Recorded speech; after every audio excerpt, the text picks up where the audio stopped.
Hello there, and welcome to another study in our current series of Bible-based Broken Bread Bible studies, brought to a computer or mobile phone near to you week by week, with me, Ron Bailey from BibleBased.com, and Mike Coles from newliferadio.co.uk, from where, if you've missed any of these studies, you can visit Mike's website and find a section called Previous Broadcasts and New Life Radio Audio Library. There's a catchy title for you. Look for my name, Ron Bailey. The section is CG-The Better Covenant, a Study Guide, and you'll find there the list of the previous 37 studies that we've done in this series, and you can return to them anytime you like. So this is study 38 of our current series, based on the book The Better Covenant, and I've called the series The Better Covenant Revisited. We are using the book as a kind of a baseline and adding other related insights and links as they come to mind. And you can find these studies in all kinds of places. You can find them in our Bible-based podcasts. And if you've not tried podcasts, I recommend you give it a try. Or at BibleBased.com. Or in our Facebook group, known as Friends of Bible-Base. And as I've said, at newliferadio.co.uk with Mike Coles. If you'd like more details and notes, you'll find my broadcast notes, the ones that I work from, for the study I'm recording right now at BibleBase.com. And if you've just joined us on this journey, may I suggest that you go back at least to study 37, as we're in the midst of a theme within a theme, and hopefully this will be much easier to understand if you've already listened to study 37, as in Adam. So, this is study 38 that I have entitled, There Is No Hope. Now, there's a cheerful title. But as my old pastor used to say to me, you can't really preach the good news until you've preached the bad news. So let's make a start. And what I'm going to do, in the main, I'm going to concentrate on a single watershed verse. There are some mountain ranges and you may get 2 drops of water coming down in the rain and one will fall half an inch away from the other. One will go east and one will go west, and they call that a watershed, where there's a definite dividing. And this verse is an amazing revelation as it moves now from a concentration on justification by faith and moves into different territory. And I would say almost unique territory. This is such a valuable part of the scripture. Let me read it to you first. This is Romans chapter 5, beginning in the middle of the chapter, chapter 12, and I'm just going to read actually 2 verses. Therefore, just as through one man sin entered the world, and death through sin, and thus death spread to all men, because all sinned. Because of this is Young's translation now, because of this, even as through one man the sin did enter into the world, and through the sin the death, thus to all men the death did pass through, for that all did sin. Now if you're listening to that, you think, well, that's a peculiar way of translating things. Why does this translation keep on using the word did? Well, he's trying to bring out something that all the grammarians, Bible translators, used to believe very firmly. People are kind of wondering about it now. I'm still with the old school.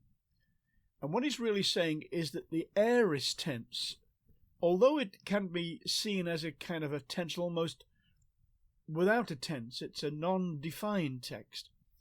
The general understanding and the general use of the Greek aorist tense is just in a simple past tense. Just, it's looking at a moment, an event. That moment may be part of a process, but it's looking at that one thing. So he's trying to capture this when he says, even as through one man the sin did enter. There's a point here, into the world, and through the sin, the death. And thus to all the men sin did pass through, for all did sin. He has in mind here an event. a crisis event, an event which was, in many senses, the watershed. It changed the world that Adam knew in the delights and the perfections of Eden into the world that we know. And if you're using the notes, I've put various translations of that verse for you so that you can look at them.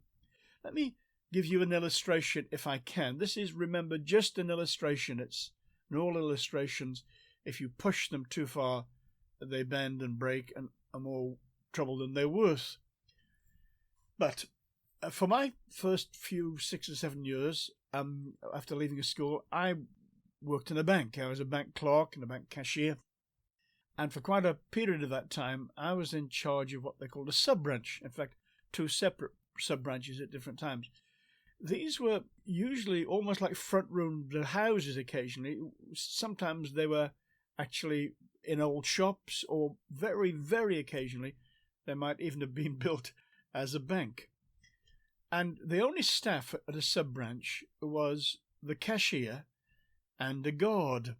And my guards were usually... it's interesting how I say this now. My guards were usually old men in their 70s, says he who's now approaching his 80s. But I was in charge of this sub-branch, and people would come in wanting to open accounts. And I would have to explain to them, don't panic at this, I had to explain to them what was joint and several liability. If they wanted to open an account that was a joint account, a husband and wife, I had to get them to fill in the card, and then in those days we used to have a 6-penny stamp, and they had to, both of them, sign their names through that stamp. And it created what's known as a joint and several liability. What it really means is you're making it very clear to the person that the husband will now be liable for his wife's debts on that account. And you're making clear to the wife that she will be liable for her husband's debts on that account. In other words, it creates something. You're telling them, the individuals, the husband and the wife, that really your house is at risk. If your husband gambles and you end up with a new enormous gambling debt, I wouldn't have used this illustration, by the way. But if you gambled your house away, then it was your husband's house that had gone as well. So what it really means is that in the eyes of banking law, these two people have become one. They are inseparable as regards their actions or as regards their liabilities. They have become, in a sense, one flesh, one person, as the bank understands them. The husband and the wife have become a single corporate entity. As the law sees them, they are one person.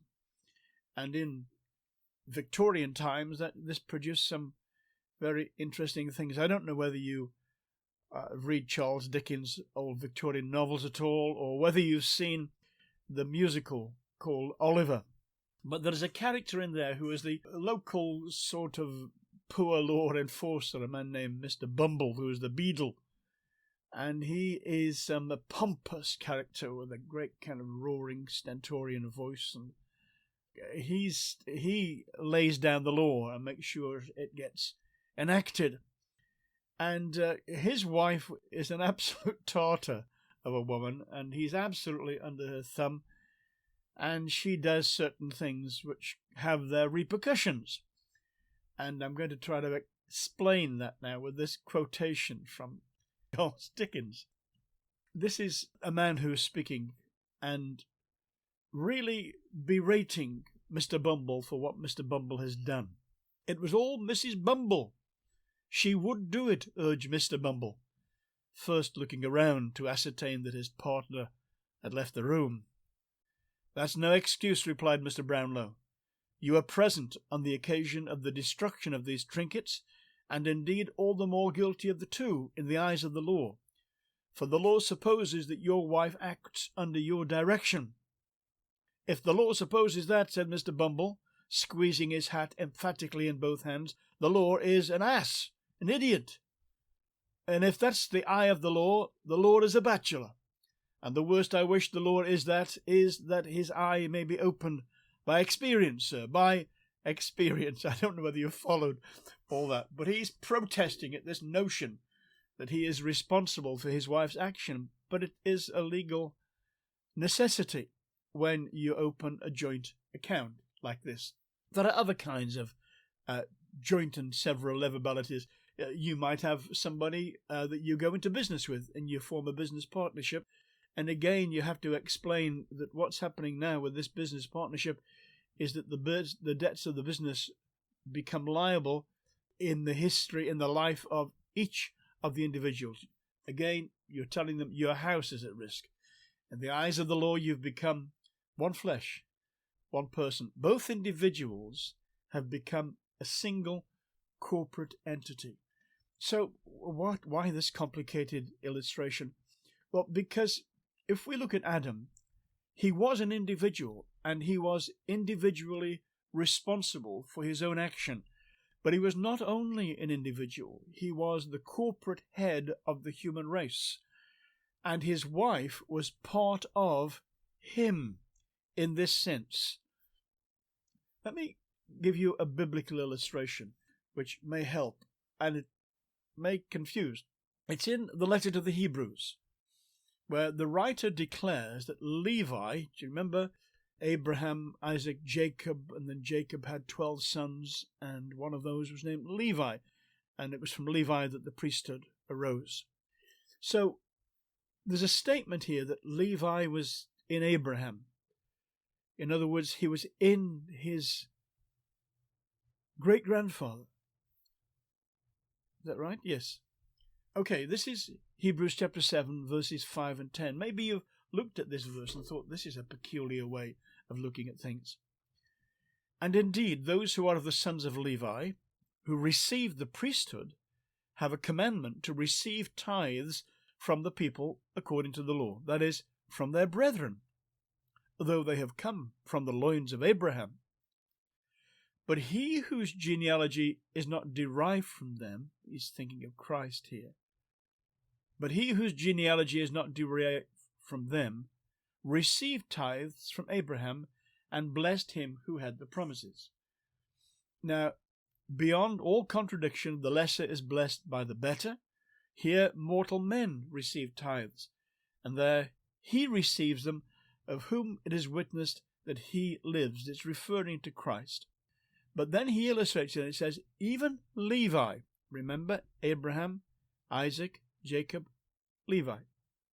Even Levi, who receives tithes from his other brothers, the people of Israel, the children of Israel, even Levi, who received tithes, paid tithes through Adam, so to speak, for he was still in the loins of his father when Melchizedek met him. Now, if you don't know that story about Abraham meeting Melchizedek, that won't make much sense to you at all.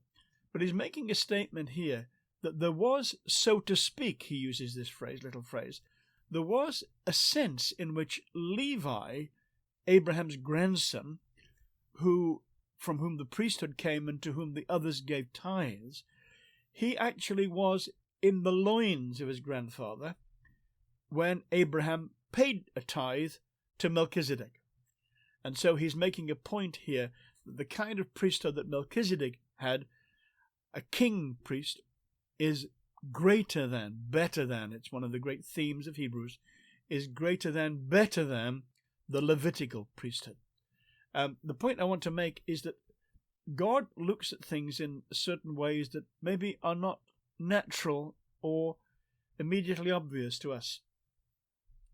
At one and the same time, he can look at an individual and a nation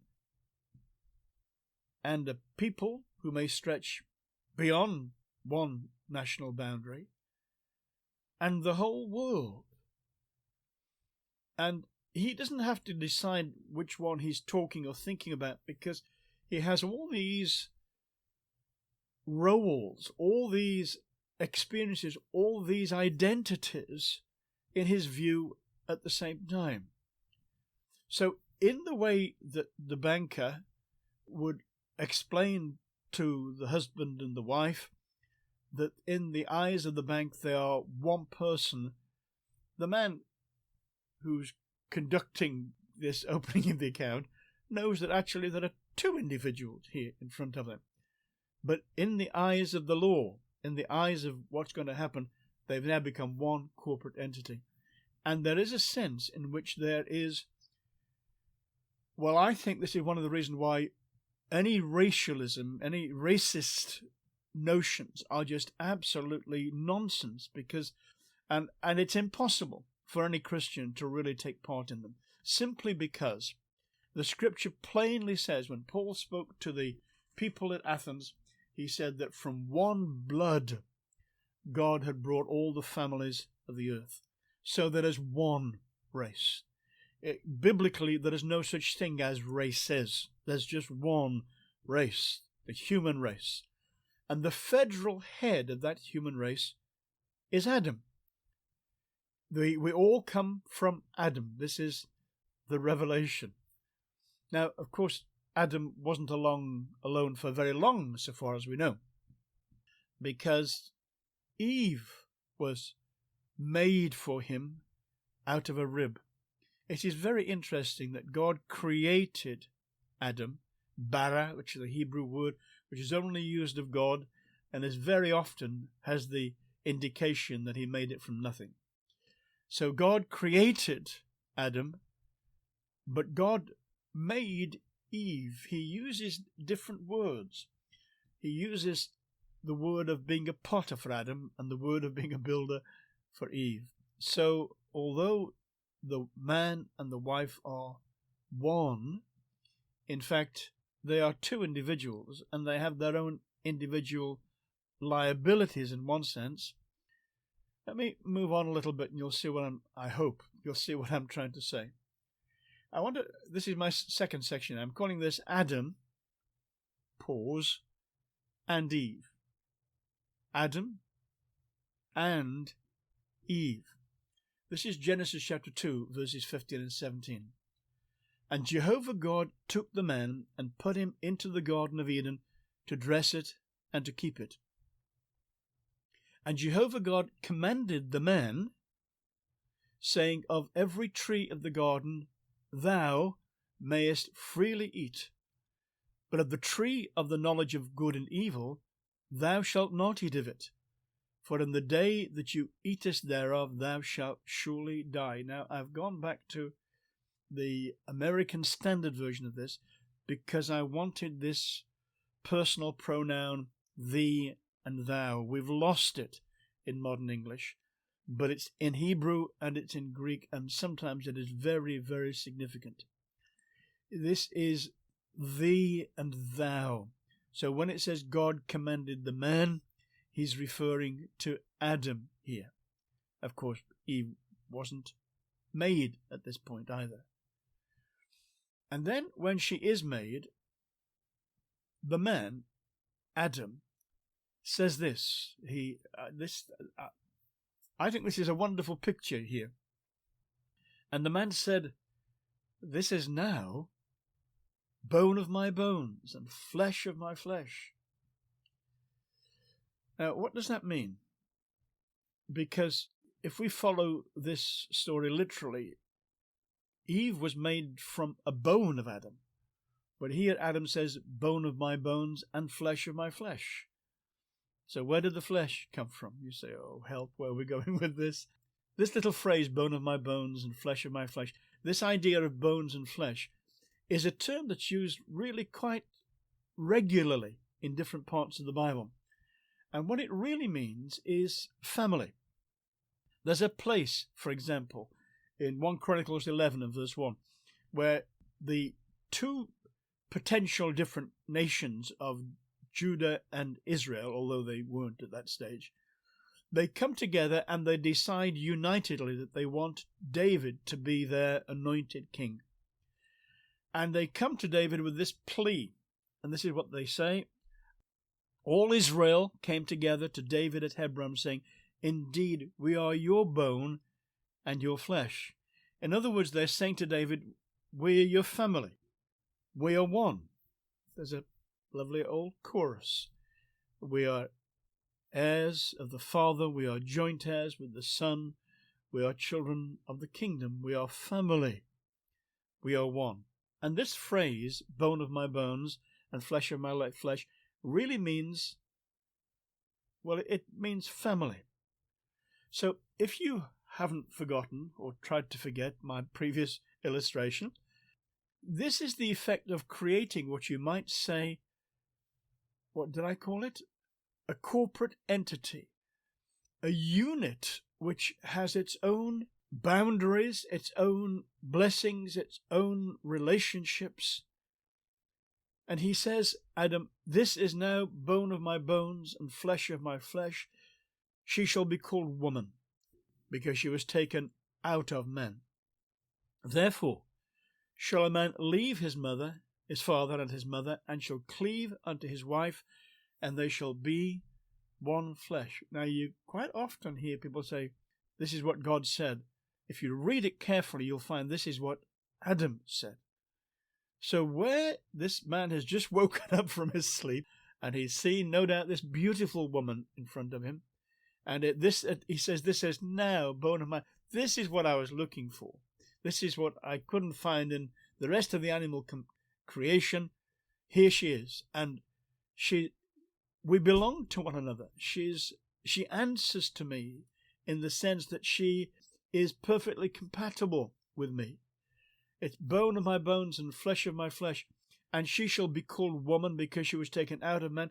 Therefore shall a man leave his father and his mother, and shall cleave unto his wife, and they shall become one flesh. Now I think we need to interpret one flesh in the sense that it's already been introduced to us in these verses.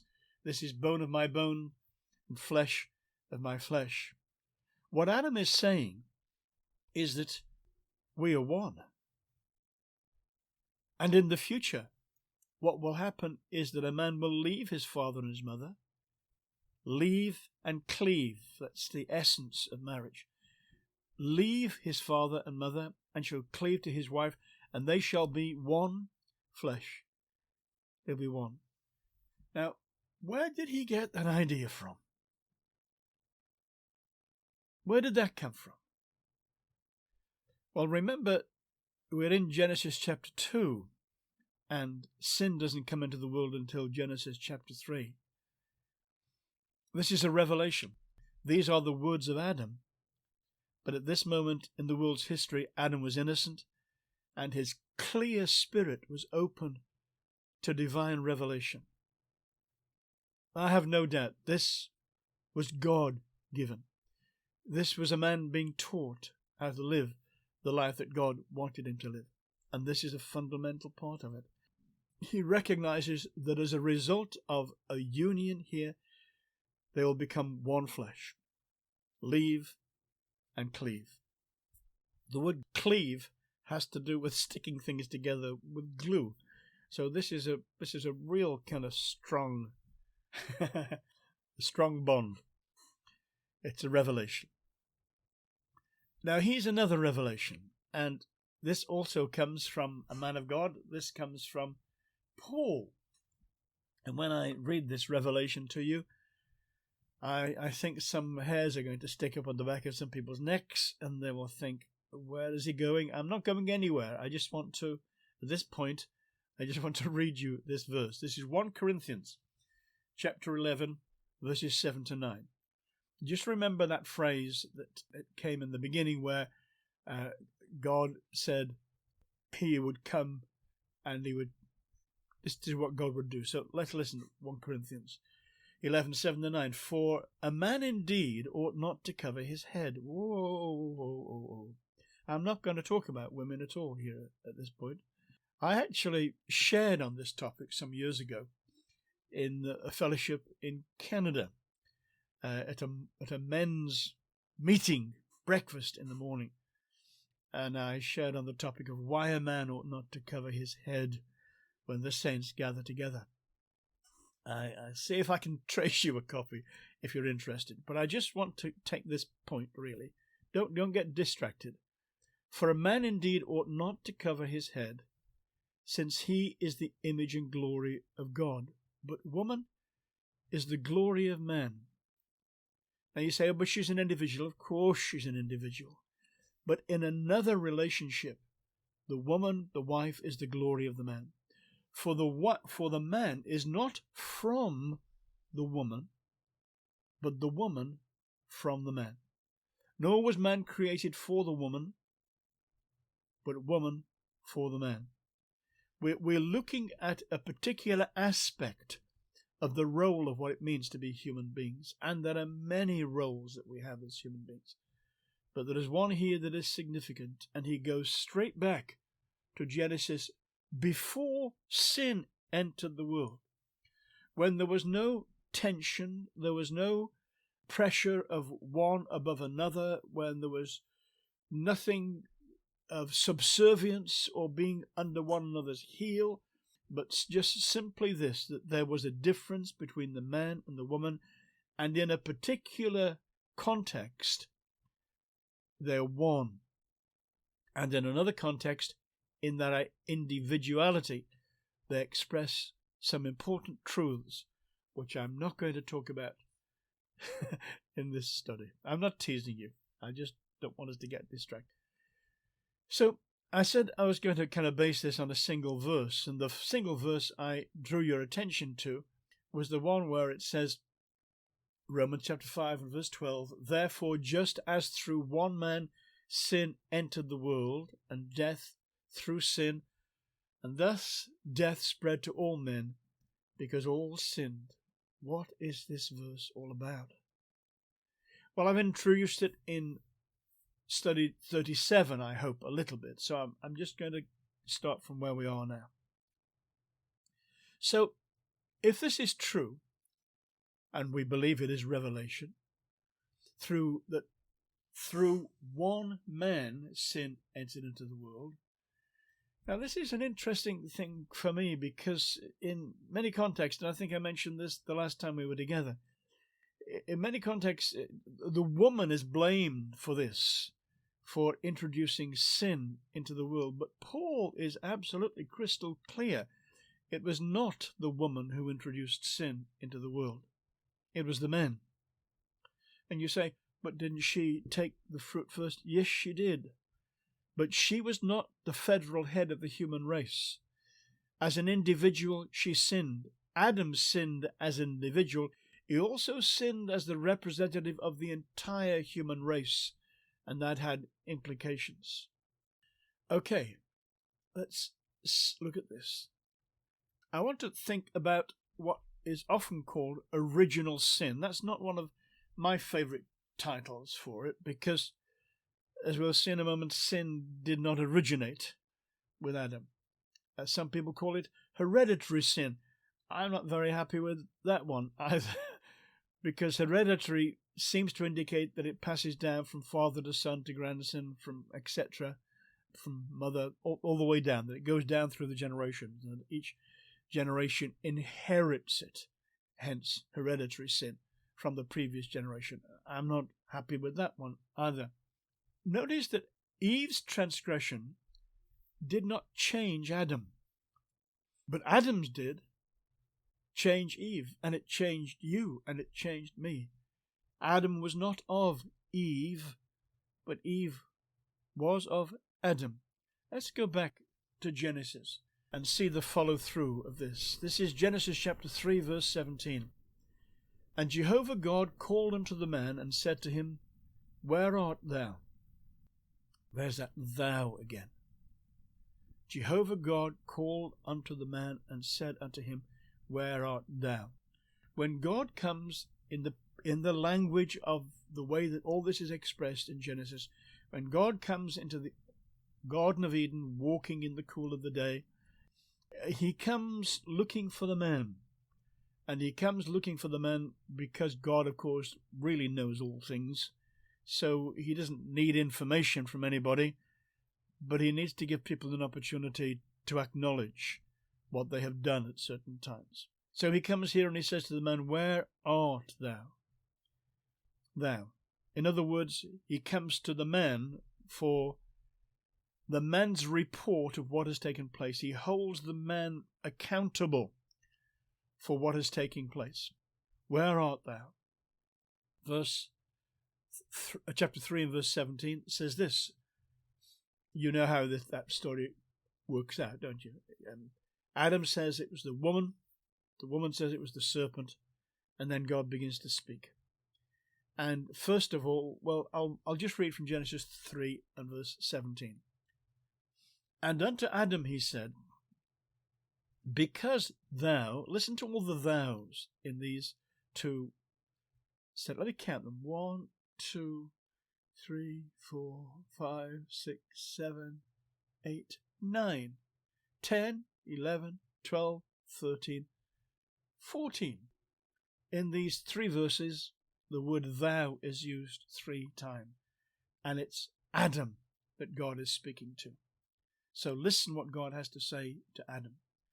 Adam, because thou hast hearkened unto the voice of thy wife, and hast eaten of the tree of which I commanded thee, saying, thou shalt not eat of it, cursed is the ground for thy sake. Now let me say something again.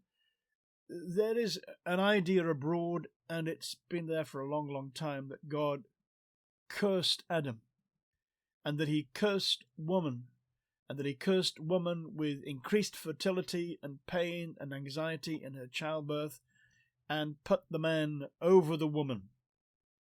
Where does that say that's a curse? When God speaks to the woman, he never mentions the word curse.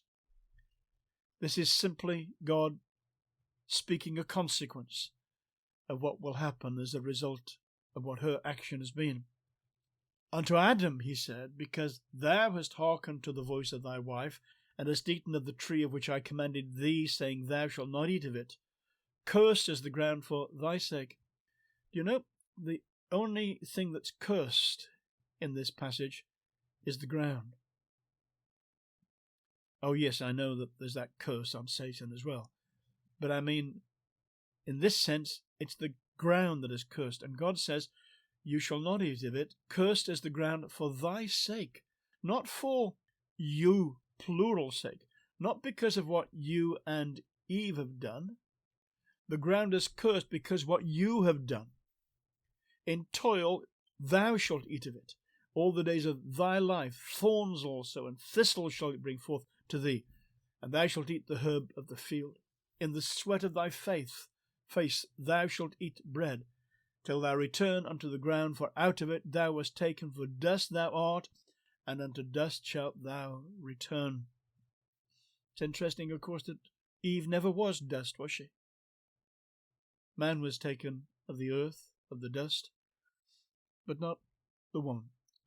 This is an address of God speaking to the man as the federal head of the human race, and making it quite clear that God holds him accountable for what has done, what has happened, and for the consequences of it. Eve is not cursed. Adam is not cursed. It's only the ground that is cursed, but the ground is cursed for Adam's sake. Adam was an individual, but he was also the federal head of our race. His personal sin could be forgiven, but in his capacity of the federal head, our race, his action was irreversible, and its consequences are incalculable. Adam's sin, as the federal head of our race, opened the door to sin. In my notes I've got sin the second time round in uppercase, capital letters. Adam's sin, small case, lower letters. Adam's sin as the federal head of our race opened the door to sin. From now on I'll just say with a capital S. Not as an item on his personal account as a sinner, but as a ruling power. And from Romans chapter 5 and verse 12, in the next little section of Romans, we are facing not the individual transgression of a sin, not the marking of Adam's or Eve's scorecard. We are dealing with, this is Paul's revelation, we're dealing with something that happened. Adam's sin as the federal head of our race opened the door to sin, not as an item on his personal account as a sinner, but as a ruling power. And we will need to distinguish between sin as an event and sin as a ruling power. Now, the Bible truth of justification by faith provides a remedy for sin as an event, or sins as a collection of events or sins. But we need more. Much more. That's where we were last week, isn't it? Much more. We need something that will not only make a provision for our guilt in our transgression, but something that will deal with the ruling power that entered our race through Adam. This is Romans 5 and verse 12. Because of this is Young's literal translation. Even as through one man. Now I'm going to go through this phrase by phrase. Through one man. Now, Eve transgressed. It says that quite plainly in the scriptures. Adam transgressed, but Adam did something else. Adam opened the door to sin. He said yes to an event which really introduced an alien spirit into what it means to be a human being. Through one man, sin did enter into the world. And through sin, death. Now, what kind of death is he talking about here? Well, we know, don't we, that Adam lived almost 1,000 years after this event, as far as we can tell. So God had said, if you remember, in the day that you eat of it, you shall die. In other words, the punishment for the sin, the act of the judge bringing his verdict and his judgment took place instantly in the day that Adam ate of it. He was the one who'd been given the instruction. In the day that thou eatest of it, in the day, Adam, that you take this thing, you will die. Dying, you will die, the Hebrew says. That's really a very emphatic way of something. This is the ultimate death. This is death in its deepest possible dimension. The Hebrews did that. If they wanted to emphasize something or to make it the ultimate, they would double it up. So we have phrases like the Holy of Holies, which means the ultimately holy place. Or we have the King of Kings, who was the ultimate King of Kings, and so on. Or the Song of Songs, which is the best of all the songs of Solomon. So it means the ultimate. So what happened was that he was going to die. Dying, he would die. Now that isn't physical death. It will involve physical death.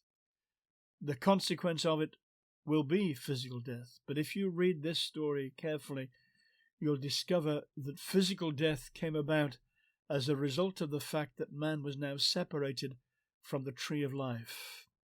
You read the story carefully and think about it. Now, as I was saying, the Bible truth of justification by faith provides a remedy for sin as an event, or sins as a collection of sins. But we need more, much more. We need something that will deal with the ruling power that entered our race through Adam. Because of this, even as through one man, sin entered the world. Imagine this. Where are you sitting now? I presume almost certainly you'll be sitting in a room of some kind. And I presume that you came into that room through a door. You entered the room where you were sitting by that door. Look at it. You entered by a door. Now, you did not begin to exist when you entered through that door. You had a prior existence to that door. And you came into the room from another place. Now, sin entered the world. Sin did not begin with Adam. Adam is not the origin of sin, and this is why this passage is really so important. Adam is not the origin of sin. Satan is the origin of sin.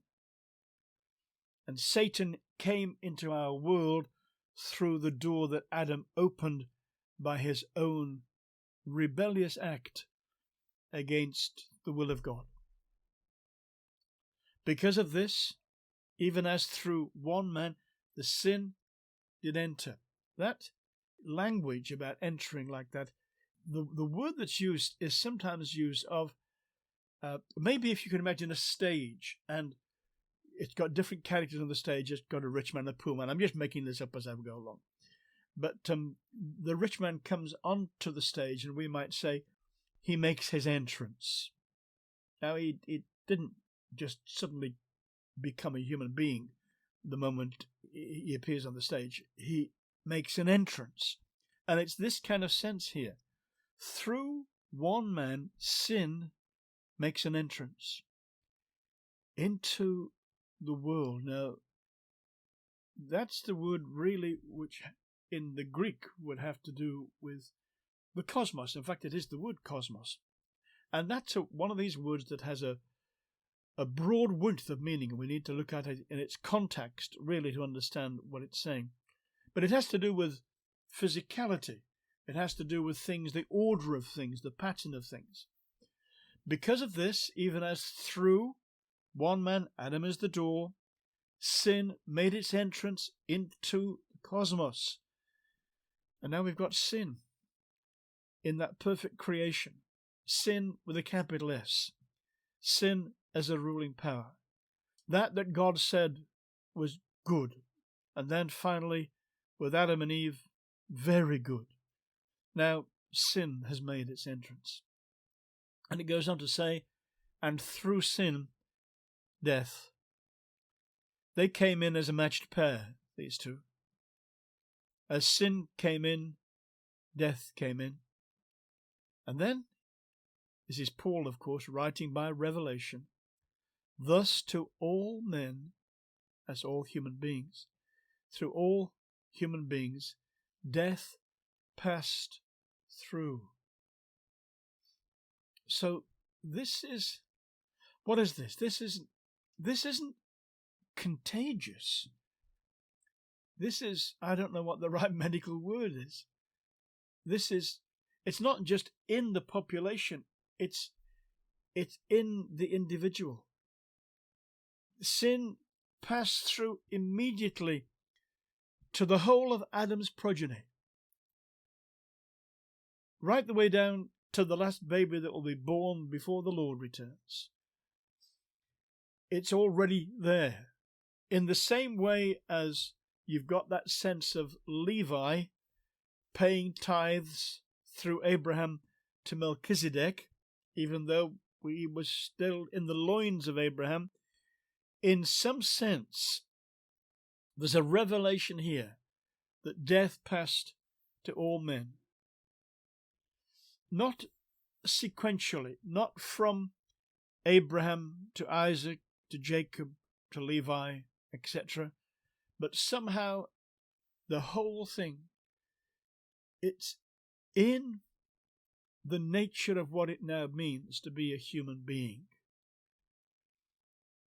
That we start off our life under a ruling power that entered our race once at a specific time through Adam.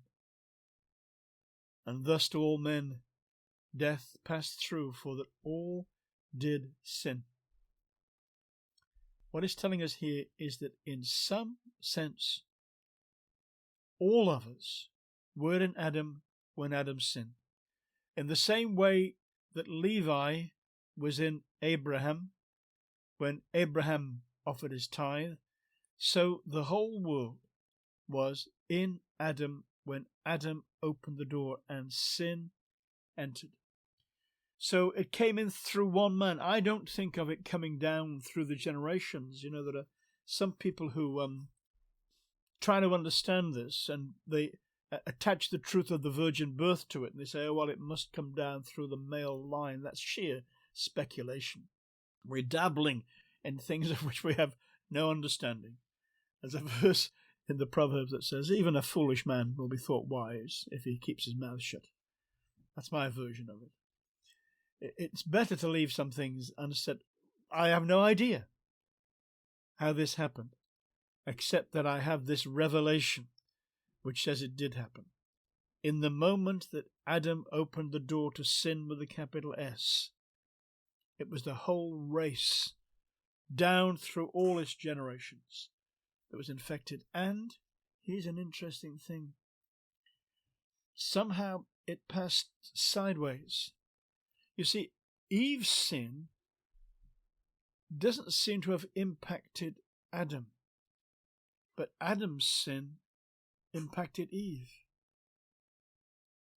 As a result of Adam's sin, Eve became infected with the sin, with a capital S. It passed sideways, not just downwards.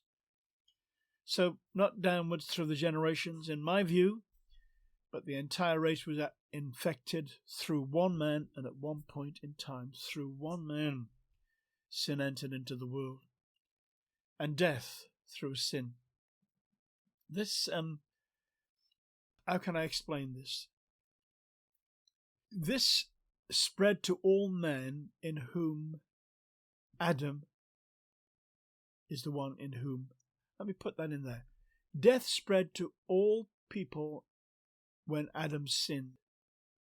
All sinned in Adam, and death spread to all people. I've put some notes, more detailed notes, in the study if you want to kind of trace that through. We must press on. Here's a trace on the route. Through one man sin entered, and death entered through sin, and thus, as a consequence of that, death came too. This is not a separate event of death arriving second through sin. It's not subsequent, that's to say, the next step. It's just simply, it's the consequence. He only comes, said Jesus, referring to the thief, to slay and to kill and to destroy. And he brought that alien spirit into our race. Let me say something. The time is going, but let me say this. On 2 occasions, I've been to Auschwitz. I've been to Majdanek. I somehow felt in my heart that when I was preaching in Poland, I made many visits to Poland over the years, I ought to go as a human being and be a witness to this atrocity. You see, occasionally people will look at the behavior of men and women and they say, they're not human, they're like animals. But I've been to Auschwitz, and animals don't behave like humans. There is something malicious that's possible in the hearts of men and women, which is, I'm tempted to call it demonic, but I don't want to call it that because you might think you can cast it out. So I'm going to call it diabolic. There's an essence, there's something in human beings which makes them capable of the most almost unimaginable acts of violence against one another. And not just to provide a food for the next meal in the way that an animal might do it, but for the sheer pleasure of seeing someone suffer, enjoying killing and slaying and destroying. What is this? Well, let me tell you, this was not in man when God said he is very good, when he was combined with Eve. It wasn't there. This is something that's coming, and this is the only explanation to our world, to its beauty and its tragedy, to its glory and its horror. At one moment you can look at some aspect of the creation and say it's wonderful, you can see God's wonderful order in it, and at another moment you say, just look at this is chaos, absolute chaos. We're living in a world that is not as it was created. We're living in a world which has been infected by a sin that came into the cosmos, into our world, through Adam. So this is not an event separate from death entering through sin. It's not a subsequence, it's just a consequence. So, the entrance of sin and death into our world, cosmos, is this kind of harmonious arrangement of order, and then it comes to denote the world or the universe. And there's this idea of something entering. These are powerful, powerful pictures. Let me read it again. How many words are there here in English? 1, 2, 3, 4, 5, 6, 7, 8, 9, 10, 11, 12, 13, 14, 15, 16, 17, 18, 19, 20, 1, 2, 3, 4, 5, 6, 7, 8, 9, 10, 11, 31. 31 words, which is the only explanation I know to the world as we have found it, and to the world as we have lived in it. Theologians have called this original sin or hereditary sin or other things, but that's moving on to what they call transmission. How does it go from one to the other? And I've already told you what my view is of that thing. So, I want to say something about this sin that made an entrance through Adam and which instantly infected the whole of Adam's progeny while they were still in his loins. I'm not talking genetics here. I'm talking things of the Spirit. This condition is incurable, and the Bible does not bring this essential Bible truth into focus until God already has a remedy available for it. You don't see this expressed in the way that Paul expresses it in the Old Covenant Scriptures. You see the consequence of it. You see aspects of it in all kinds of places, but there's nothing that you could really get a grip of until you come to this statement of Paul's, and then you see why some of these things were written. Let me take this one, for example. In Jeremiah chapter 17 and verse 1, God is bringing an accusation really about idolatry against the people of Judah. And that's the main sin at this point. And this is Jeremiah 17 and verse 1. The sin of Judah is written with a pen of iron, and with the point of a diamond. It is graven upon the tablet of their heart and upon the horns of their altars. Now, this is very poetic language, of course.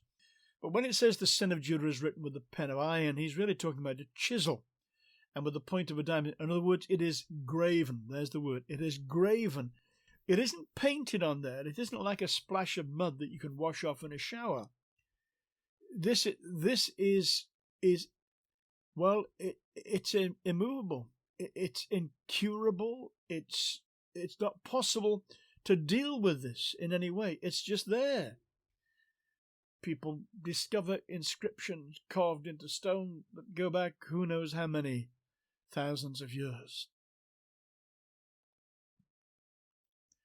In Jeremiah chapter 17, verse 1, it begins by saying, the sin of Judah is written with a pen of iron and with the point of a diamond. It's graven upon the tablet of their heart. Notice now, you've got the picture here of a heart which is stone in some way, and its sin is engraved into it. This isn't superficial. This isn't something that can be peeled off. A few verses later on, in Jeremiah 17 and verse 9, you have these verses that maybe you learned when you were very much younger. Jeremiah 17, verses 9 to 10. The heart is deceitful above all things. This is the American Standard Version. And it is exceedingly corrupt. Who can know it? Jehovah searches the mind. I try the heart, even to give to every man according to his ways, according to the fruit of his doings. Now, this word that's translated exceedingly corrupt is a word that really is linked to things which are incurable. So there are translations of this, and this is one here I've got in front of me. This is Young's literal translation. Crooked is the heart, twisted, deceitful, bent, crooked is the heart above all things, and it is incurable. That's why I've titled this particular study, There is No Hope. At this point, God just simply says it's incurable. Who knows it? Or as the Net Bible says, the human heart is more deceitful than anything else. It is incurably bad. Who can understand it? So there is something about the way that men and women behave which is beyond understanding. There is a wickedness that we are capable of which just is beyond the boundaries of our imagination. And people have used their imaginations to create hideous forms of hurt and pain for other human beings. But there's a spirit, there's an alien spirit which has ruined our race. Is another little phrase. This is in Jeremiah chapter 6 and verse 7. And it says this, as a fountain wells up with water, so she, this is the city he's talking about, she wells up with her wickedness. Violence and plundering are heard in her. Before me continually are grief and wounds. Maybe that isn't such a well-known verse, but just listen to it. As a fountain wells up water, constantly bubbling up. This isn't a reserve. This is a source of something that is bubbling up inside. There's something which is present all the time, bubbles up, and frequently overflows. How about this one? This is Isaiah chapter 57, verses 20 and 21. But the wicked are like the troubled sea when it cannot rest, whose waters cast up mire and dirt. There is no peace, says my God, for the wicked. What vivid pictures these are. These pictures in Jeremiah and in Isaiah that use water, the bubbling up of a fountain. But it's not coming up with clear, crystal clear water. It's coming up with wickedness, violence, plundering are heard in her. Or in Isaiah, the wicked are like the troubled seas when it cannot rest. You imagine this picture if you've kind of been to the coast, maybe when there's been some heavy seas or strong winds or something like that, you'll find all kinds of debris on the beach. Maybe in some context, dead bodies that the sea is just unearthed up and pushed out. All hidden, hardly any sign of it. Nobody knew anything about it. Beautiful picture it was yesterday. Look at it today, with all this death and deadness spread around. And Isaiah says the wicked are like the troubled sea when it cannot rest, whose waters cast up mire and dirt. There's no end to the possibilities of human wickedness. You say, well, this is really desperate news. If this is the final diagnosis, what hope is there for those who are in Adam? Oh, well, there's the clue. If this is the final diagnosis for those who are in Adam, now what shall we say? And if you think I'm exaggerating when I say what wickedness human beings are capable of, there was a time when God took away his restraining hand and sin was unbridled, and it cried, crucify him. There's an alien spirit in Adam, and at bottom it wants nothing to do with God, and if need be, it'll put him to death to avoid his interference. As Jesus said, the thief does not come to steal, except to steal and to kill and to destroy. That's the cosmic vandal. And by our first birth, when we're in Adam, other than the mercy of God's restraining hand, there is no wickedness of which we are not capable. Whatever you think was the worst human being that ever lived, he was a human being like you and me. There, but for the grace of God, go you and me. There's no hope. There is no hope in Adam. It's incurable. tell our children to give their heart to Jesus, Jeremiah says it's incurable. There's no hope in Adam. God will have to start again with a new man and take us out of Adam and put us into the new man. And we'll look at that, God willing, next time we're together. Thank you for listening. Do come and join us again. God bless you.